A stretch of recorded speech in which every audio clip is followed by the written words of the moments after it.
की इसमें मौत हो चुकी है।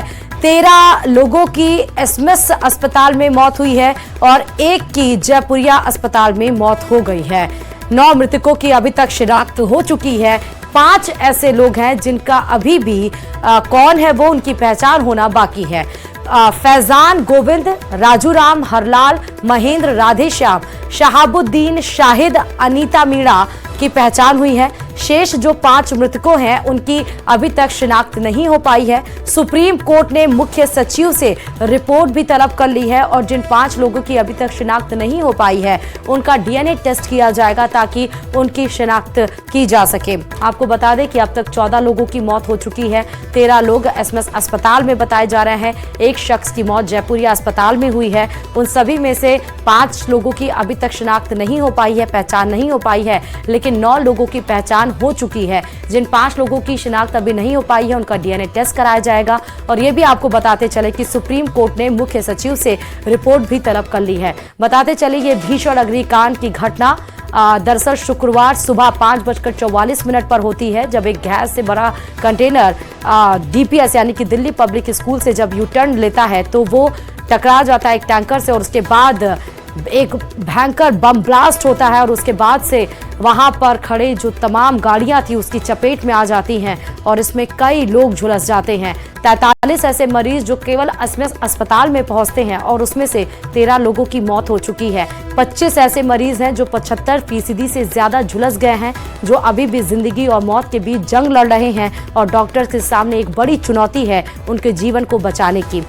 एक शख्स की मृत्यु जयपुरिया अस्पताल में होती है। 14 में से 9 लोगों की पहचान हो चुकी है, जिनका नाम हम आपको एक बार फिर से बता रहे हैं, जिसमें फैजान, गोविंद, राजूराम, हरलाल, महेंद्र, राधेश्याम, शहाबुद्दीन, शाहिद, अनीता मीणा, इन सब की पहचान हुई है। जिन 5 लोगों की अभी तक पहचान नहीं हो पाई है उनका डीएनए टेस्ट कराया जाएगा। और इस बीच में न्यूज़ 18 राजस्थान में जो आप पहली तस्वीर देख रहे हैं एसएमएस अस्पताल के बाहर की, उस पिता के बेटे की वो तस्वीर है जब इस ट्रक टैंकर भिड़ंत में ये 20 साल 6 महीने अभी इसको पूरे हुए हैं और ये उसका शिकार हो जाता है। एसएमएस मोर्चरी के बाहर भांगरोटा हादसे के मृतक के परिजनों का रो रो कर बुरा हाल है। मृतक फैजान और गोविंद के पिता न्यूज़ 18 से बातचीत के दौरान रो पड़े।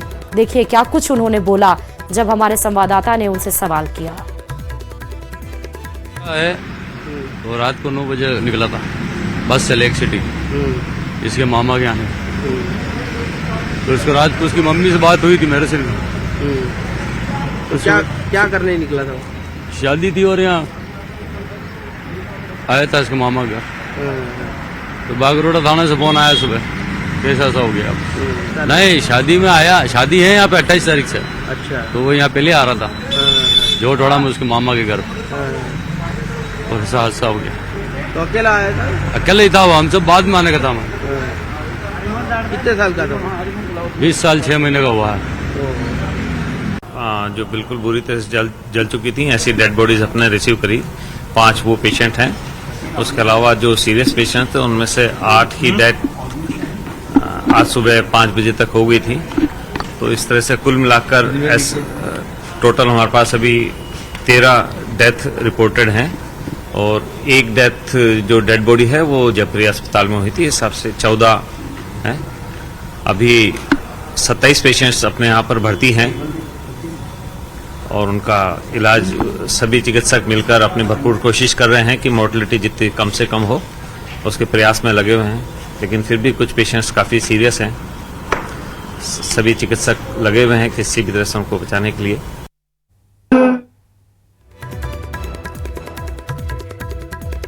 सौरभ संवाददाता एसएमएस अस्पताल से हमारे साथ इस खबर पर जुड़ चुके हैं। क्या लेटेस्ट अपडेट है सौरभ?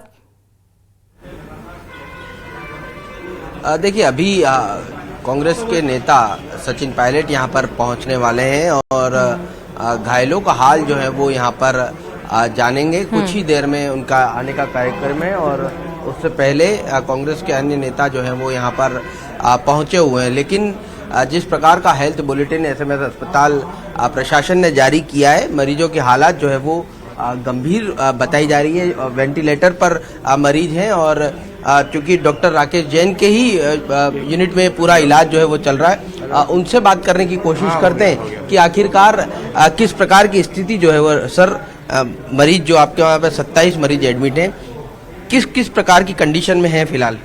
अभी 24 पेशेंट टोटल एडमिट है। रात को भी 2 पेशेंट और एक्सपायर हो गए थे। तो जो 24 पेशेंट हैं उनमें से कुछ गंभीर हालत में हैं। जैसा कि पहले कल बताया था कि 15 पेशेंट जो हैं वो काफ़ी 50% से ऊपर थे, उनमें से कुछ एक्सपायर हो गए और बाकी 4-5 पेशेंट अभी भी वेंटिलेटर पे ही हैं। और बाकी जो पेशेंट है उनका ड्रेसिंग वगैरह करेंगे, आगे जब फर्दर ट्रीटमेंट रहेगा उसके साथ साथ पता लगेगा, क्योंकि बर्न जो है काफ़ी डीप हुए हैं। तो परसेंटेज का कम होना ये शो नहीं करता कि पेशेंट आउट ऑफ डेंजर है। यदि डीप बर्न है तो डीप बर्न जो है वो भी काफ़ी आगे जाके डेंजरस हो जाते हैं। तो जैसे जैसे समय निकलेगा उसके साथ हमें पता लगेगा कि आगे कितने पेशेंट और सीरियस हो सकते हैं। ये 24 जो मरीज हैं उनमें कोई बच्चा तो नहीं? नहीं, बच्चा कोई भी नहीं है। बच्चा कोई भी नहीं। 5 फीमेल्स हैं। फीमेल्स में से 1 फीमेल जो है वो काफ़ी सीरियस है और बाकी 4 ठीक हालत में है। ये 24 में आपने बताया कि सभी जले हुए हैं। किस किस प्रकार का इनके बर्न हैं? क्योंकि आपने बताया जिस प्रकार से कि कई क्रिटिकल हैं, तो सभी क्या खतरे में हैं या फिर? नहीं, ऐसा नहीं कहा सकता कि सभी खतरे में है, क्योंकि मास कैजुअलिटी हुई है। इस मास कैजुअलिटी में जो depth of the burn immediately हम डिसाइड नहीं कर सकते कि कुछ जैसे कम परसेंट के हैं, 10% बर्न है तो ठीक है, वो लिमिटेड बर्न है। बाकी जो पेशेंट हैं जो थोड़े बहुत ज़्यादा जले हुए हैं, उनकी जैसे जैसे हम ड्रेसिंग करते रहते हैं उसके बाद हमें पता लगता है कि कितने सुपरफिशियल पार्ट है और कितना डीप पार्ट है। तो डीप पार्ट जो रहता है वो हरदम ही एक सीरियसनेस को शो करता है। तो मैंने जैसा अभी बताया, वापस से मैं रिपीट कर रहा हूँ कि जैसे जैसे समय गुजरेगा, जैसे जैसे हम ड्रेसिंग करेंगे, जैसे ट्रीटमेंट देंगे, उसके अकॉर्डिंगली हमें आगे का पता लगेगा कि कितना सीरियसनेस रहती है। आप कल सुबह से तमाम डॉक्टर्स लगे हुए, किस प्रकार की चुनौतियों का, क्योंकि सीतापुरा एक हादसा हुआ था और उसके बाद इस प्रकार का यह हादसा, दूसरा बड़ा हादसा जयपुर में देखने को, डॉक्टर्स के सामने, स्टाफ के सामने किस प्रकार की चुनौतियां आप लोगों को देखने को मिली?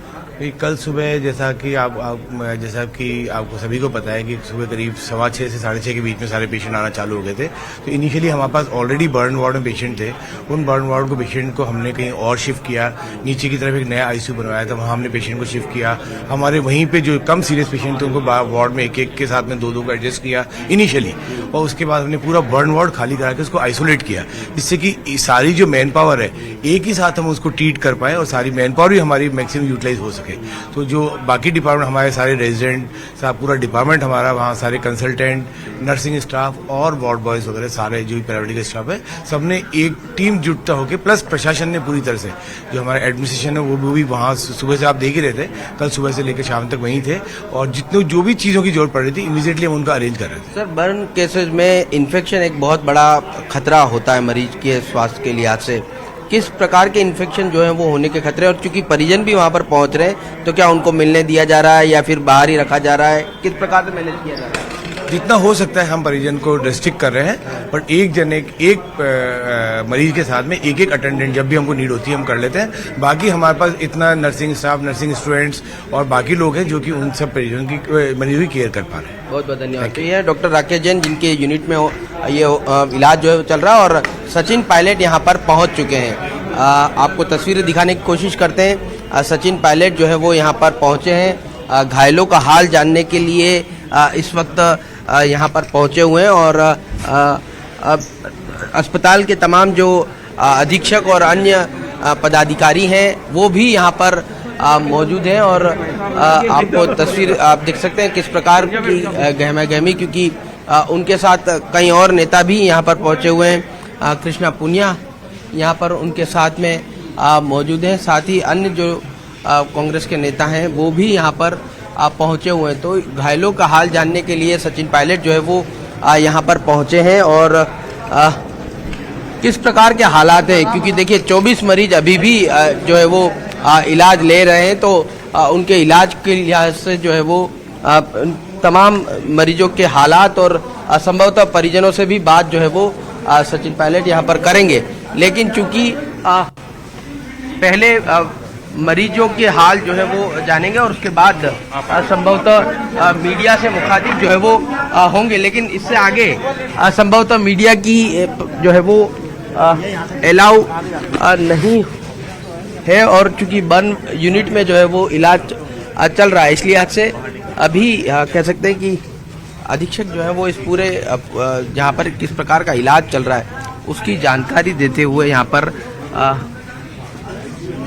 सचिन पायलट को बताया जा रहा है कि आखिर किस प्रकार का इलाज जो है वो चल रहा है, किस प्रकार की कंडीशन है मरीजों की जो 5 शिनाख्त नहीं हो पाई है उसको मामले में किस प्रकार से आगे बढ़ा जा रहा है।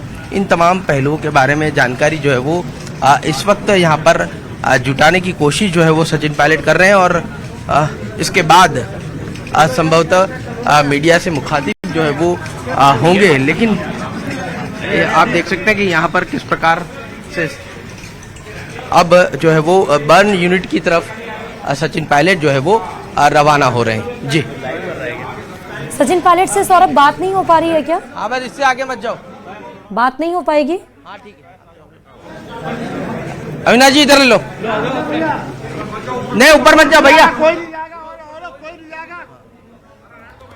तो सौरभ हमारे संवाददाता एसएमएस अस्पताल से एक्सक्लूसिव तस्वीरें ये दिखा रहे हैं जहां सचिन पायलट एसएमएस अस्पताल में मरीजों का हाल चाल जानने के लिए पहुंचे थे और इसके पहले आपने कल देखा था कि पीसीसी चीफ गोविंद सिंह डोटासरा वहां पर पहुंचे थे। हालांकि सचिन पायलट से इस दरमियान बात नहीं हो पाई, लेकिन सौरभ जरूर कोशिश करेंगे जब वो बाहर निकलेंगे तो उनसे बात तो हो पाए। फिलहाल ये बंद।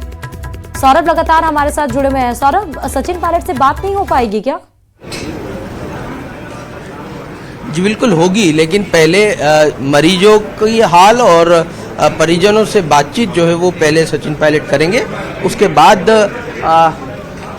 मीडिया से जो है वो मुखातिब होंगे। लेकिन चूंकि यहाँ पर पहुँचे हैं, जिस उद्देश्य से यहाँ पर पहुँचे हैं पहले वो पूरा करना चाहते हैं। चूंकि मरीज चूंकि 24 मरीज जो हैं वो इस वक्त जिंदगी और मौत के बीच में जो है वो झूल रहे हैं, इस लिहाज से पहले डॉक्टर से ये जानकारी लेने की कोशिश जो है वो की गई है कि आखिरकार किस प्रकार का ट्रीटमेंट जो है वो उनका चल रहा है। और अब मरीज चूंकि संभवतः बर्न वार्ड में तो वो नहीं जा पाएंगे, लेकिन जो परिजन हैं उनसे जो है वो तमाम चीज़ों के बारे में जानकारी जुटाएंगे, उनसे बातचीत करेंगे, इलाज के बारे में पूछेंगे, उन्हें किसी प्रकार की दिक्कतें तो नहीं है, इस प्रकार की जानकारी जो है वो लेंगे और उसके बाद मुलाकात के बाद वो मीडिया से जो है वो मुखातिब होंगे। लेकिन जिन मरीजों की हालात क्रिटिकल बताई जा रही है, 7 मरीज जो हैं वो फिलहाल वेंटिलेटर पे, तो ये मुश्किल भरा उन तमाम मरीजों के लिए भी है, डॉक्टर्स के लिए भी है और उनके जो परिजन हैं उनके लिए भी ये समय जो है वो बहुत मुश्किलों भरा है। क्योंकि ज़्यादातर मरीज ऐसे हैं जो 80% से ज़्यादा जो है वो झुलसे हैं, तो मुश्किलें जो है वो लगातार बनी हुई हैं और आशंका भी लगातार बनी हुई है कि मौत का आंकड़ा जो है वो चूँकि जिस प्रकार की हालत है ऐसे में आशंकाएं हैं। हालांकि तमाम प्रयास जो है वो अस्पताल प्रशासन द्वारा लगातार किए जा रहे हैं। जी बिल्कुल, और कोशिश भी यही है डॉक्टर्स की भी और हम सब की भी कि जिनकी गंभीर हालत भी है वो जल्द से जल्द स्वस्थ होकर बाहर लौटे। और अब सौरभ आप बता रहे हैं और भी कई सारे लोगों का वहां पर पहुंचने का सिलसिला जारी है। सचिन पायलट के अलावा और कौन कौन पहुंचा है? देखिए फिलहाल सचिन पायलट और उनके साथ कुछ कांग्रेस नेता जो हैं वो यहाँ पर पहुँचे हैं। कृष्णा पुनिया यहाँ पर उनके साथ आई हुई पूर्व सांसद और पूर्व विधायक जो है वो उनके साथ यहाँ पर पहुँची हैं। लेकिन अभी चूँकि और भी नेता चूँकि आज संभवतः दिन भर में ये मुलाकातों का दौर जो है वो जारी रहने की संभावना है। कल कई नेता जो है वो एसएमएस अस्पताल पहुँचे थे।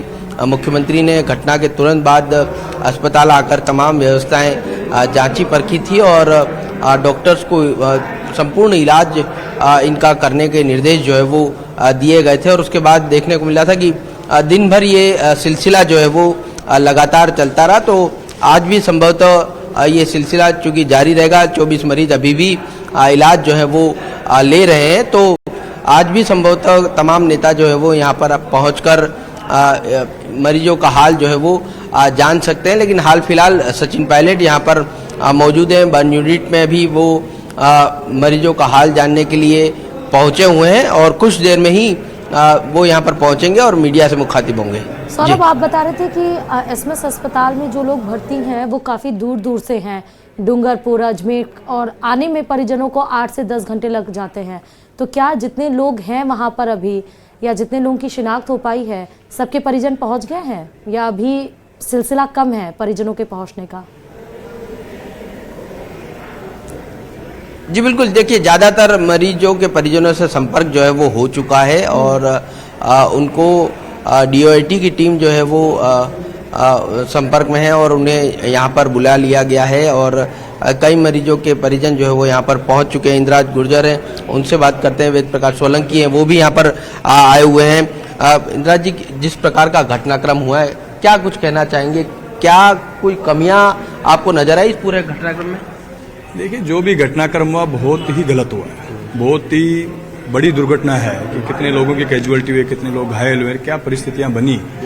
हम सब लोगों की संवेदनाएं उन लोगों के साथ हैं, कांग्रेस पार्टी की संवेदनाएं उनके साथ हैं और सरकार से मैं आग्रह करता हूं कि इस मामले की उच्च स्तरीय जांच कराएं और जांच रिपोर्ट जल्दी मंगाएं। ऐसा नहीं कि जांच रिपोर्ट कई सालों तक नहीं आती है और घायलों के तो निर्देश दे दिए गए। बिल्कुल, घायलों की जो इलाज है उनका समुचित रूप से कराया जाए। यहाँ नहीं हो तो बाहर भी अगर कहीं भेजना हो तो वहां से कराया जाए।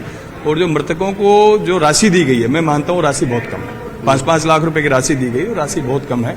मृतकों को मुआवजा राशि बढ़ाई जाए, सरकार इस बात पर ध्यान दे। लेकिन जिस प्रकार का ये हाईवे है और लगातार यहाँ पर निर्माण कार्य आप देख रहे हैं कितने सालों से लगातार चल रहा है, क्या लगता है ये निर्माण कार्य अगर सही समय पर हो जाते तो इस प्रकार का हादसा टल सकता था, या क्या कुछ सुझाव जो है वो आप राज्य सरकार को देना चाहेंगे? देखिए, NH-48 की जो हालात हैं, उस देश में सबसे बड़ी दुर्गति अगर किसी हाईवे की है तो NH-48 की है, क्योंकि हमारे विधानसभा क्षेत्र में इस हाईवे पे आती है।